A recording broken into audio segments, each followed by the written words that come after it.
Bab 3 tetap seranjang. Suara Bagaskara terdengar datar, dingin, tapi penuh penekanan hingga membuat Alia terdiam membisu.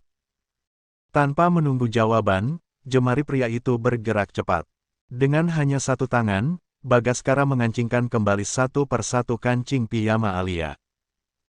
Gerakannya sedikit kasar, tidak lembut sama sekali, seolah hanya ingin menutupi bagian tubuh wanita itu tanpa peduli rasa malu yang menyertainya. Alia menunduk dalam-dalam, wajahnya merah padam. Dia bisa merasakan detak jantungnya yang makin tak terkendali, sekaligus rasa perih karena merasa begitu ceroboh.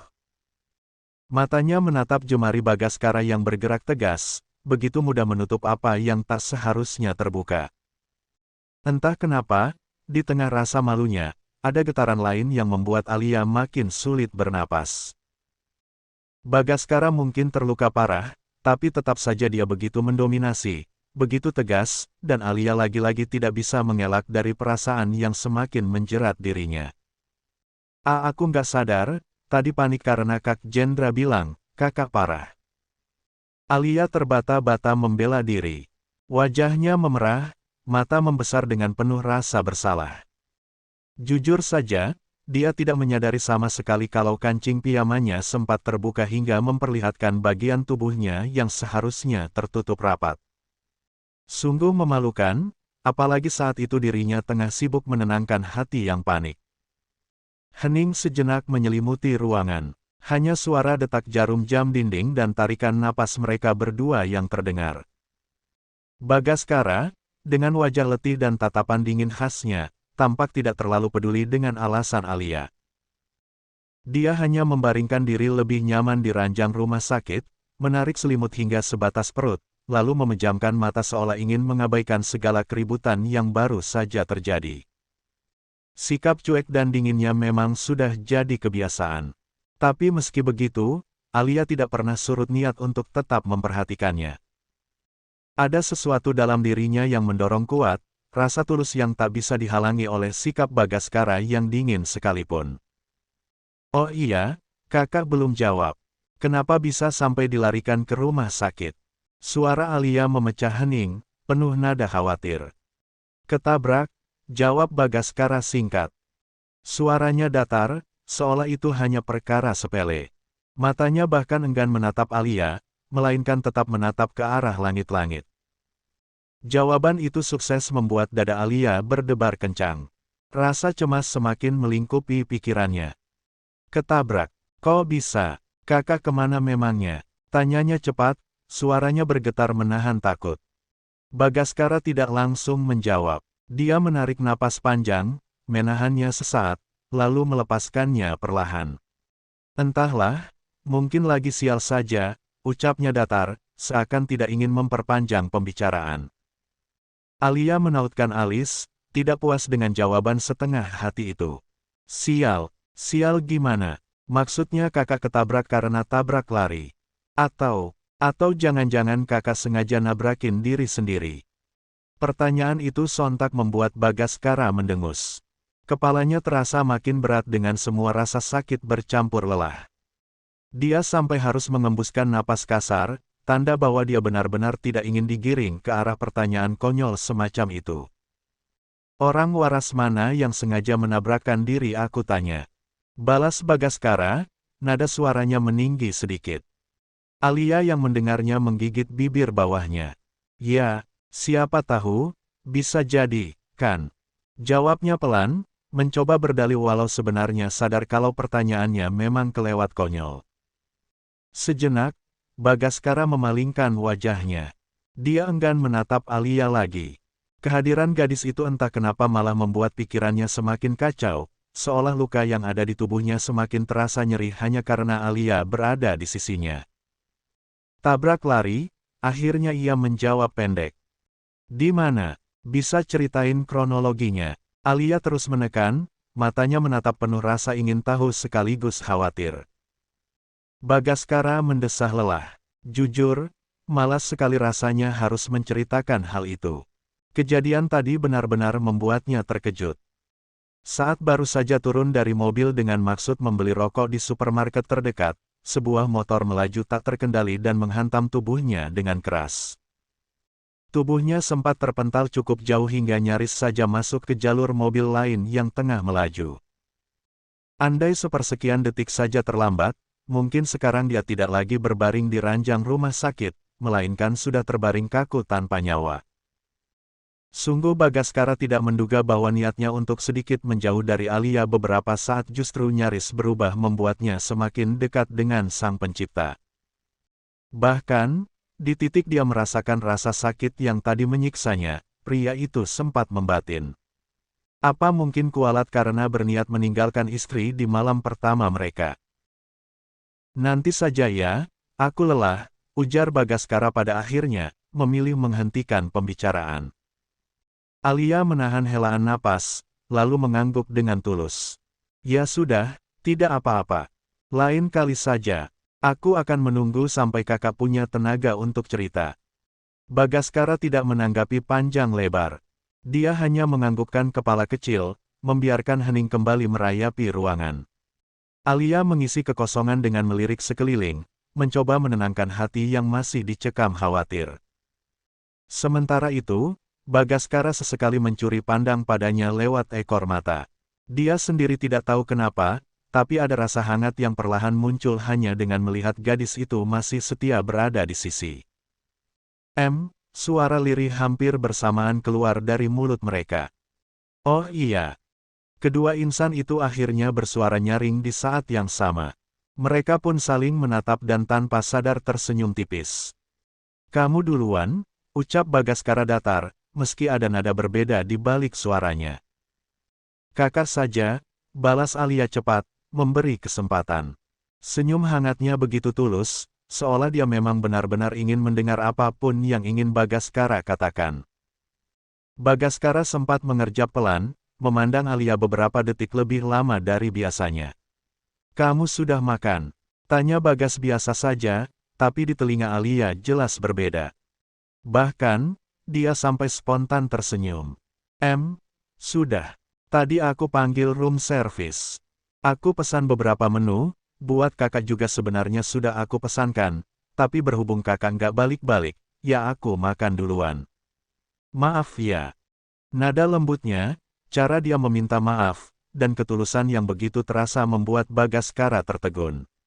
Ada sesuatu yang menggerakkan sudut bibirnya, meski hanya sekelebat rasa yang tidak biasa. Untukku, tanyanya pelan, seperti memastikan. Iya, jawab Alia mantap. Mau aku bawakan ke sini? Masih enak kalau dimakan sekarang, Kak. Tidak usah, biar saja di sana. Bagaskara menolak dengan cepat, lalu kembali menatap Alia. Kamu tadi mau bicara apa? Alia mengerjap, bingung. Aduh apa ya? Gumamnya sembari mengusap pelipis. Dia benar-benar mendadak lupa. Apa? Bagaskara mendesak, kali ini dengan nada lebih ringan. Bentar, Kak, aku lupa. Tadi mau ngomong apa sih? Malah grogi. Bentar aku ingat-ingat dulu, ucap Alia jujur, wajahnya memerah karena malu. Dan tanpa diduga, pengakuan sederhana itu justru sukses membuat Bagaskara tersenyum tipis, tipis sekali, bahkan nyaris tak terlihat. Lama Bagaskara menunggu, dan lama pula Alia berusaha mengingat. Padahal tadi dia begitu semangat ingin mengatakan sesuatu, tapi entah mengapa, semua buyar begitu saja setelah interaksi singkat bersama Bagaskara barusan. Aku lupa seriusan. Nanti kalau ingat. Alia akhirnya menyerah, pasrah karena semakin dipaksa justru semakin hilang dari ingatan. Maklum saja, mungkin karena terlalu gugup, atau jangan-jangan memang karena tatapan Bagaskara yang dingin namun memikat itu membuat pikirannya berantakan. Satu-satunya yang jelas, Alia sadar dirinya sudah terlanjur jatuh dalam pesona suaminya sendiri. Tidak ingin memaksa, Bagaskara hanya mengangguk pelan. Ya sudah kalau lupa, tidak perlu dipaksakan. Alia tersenyum kikuk, jari-jarinya saling meremas di atas pangkuan. Maafin kalau bikin nunggu. Lagi, dan lagi, gadis itu meminta maaf hanya untuk hal-hal sederhana. Bagaskara sampai kehabisan kata-kata. Bukannya tidak ingin menanggapi, hanya saja mulutnya seperti keluh. Pada akhirnya, dia memilih diam, membiarkan kata-kata Alia menggantung di udara. Diam itu kemudian menjelma jadi gerbang hening untuk kesekian kalinya. Alia berusaha mengabaikan rasa canggung yang perlahan mencekik dadanya. Pandangannya berkelana ke sekeliling ruangan yang sederhana, sesekali menatap langit-langit putih pucat, lalu mengusap lehernya seakan mencari pengalih perhatian. Namun, rasa kantuk yang sejak tadi menunggu kesempatan perlahan menyerang. Kelopak matanya berat, tubuhnya mulai kehilangan tenaga. Tepat di hadapan Bagaskara, Alia sempat menguap kecil, lalu buru-buru menutup mulutnya dengan punggung tangan. Bagaskara menyadari itu. Tatapannya menyapu sekeliling ruangan. Memang, kamar rumah sakit ini tidak disiapkan untuk penjaga pasien, karena Rajendra yang mengurus administrasi. Jelas saja semua ini direncanakan olehnya. Tidak ada sofa panjang atau tempat tidur cadangan, hanya kursi plastik keras yang jelas tidak nyaman ditempati semalaman. "Hoam, ya Tuhan, kenapa sih?" gumam Alia lirih, berusaha menahan rasa kantuknya. Hati kecil Bagaskara seketika bergejolak. Dia tahu betul apa yang seharusnya dia lakukan sebagai seorang suami. Nalurinya ingin menawarkan tempat agar Alia bisa beristirahat dengan baik. Namun, mulutnya seakan membeku, lidahnya keluh. Ada tembok tak terlihat yang menahannya untuk berkata-kata. Sementara itu, Alia semakin kalah oleh kantuk. Kelopak matanya menutup rapat-rapat meski dia terus mencoba melawan. Hingga akhirnya, kepala mungilnya terangguk-angguk, hampir saja jatuh ke belakang. Refleks, Bagaskara mengulurkan tangan. Tepat sasaran, sebelum kepala Alia benar-benar terjengkang, ia berhasil menahannya. Alia sontak terbangun, matanya mengerjap pelan. Saat itu pula, pandangan mereka bersitatap. Bagaskara sudah dalam posisi setengah duduk, menopang kepala istrinya. Seketika, wajah Alia memerah. Dia buru-buru membetulkan posisi duduk agar tidak terlalu lama jadi beban. "Ngantuk?" tanya Bagaskara singkat, suaranya lebih lembut dari biasanya. Alia mengangguk kecil. "Iya, ngantuk banget. Masih punya tenaga buat kembali ke hotel tidak kira-kira?" tanyanya lagi. "Dek." Pertanyaan itu terdengar biasa saja. Wajar, normal, tapi entah kenapa terasa berbeda hanya karena keluar dari mulut suaminya. Alia terdiam, matanya menatap tanpa benar-benar berani menjawab. "Sepertinya tidak ya. Kalau begitu, tidur di sini saja." Bagaskara melanjutkan, seolah mengisi kekosongan dari diamnya Alia.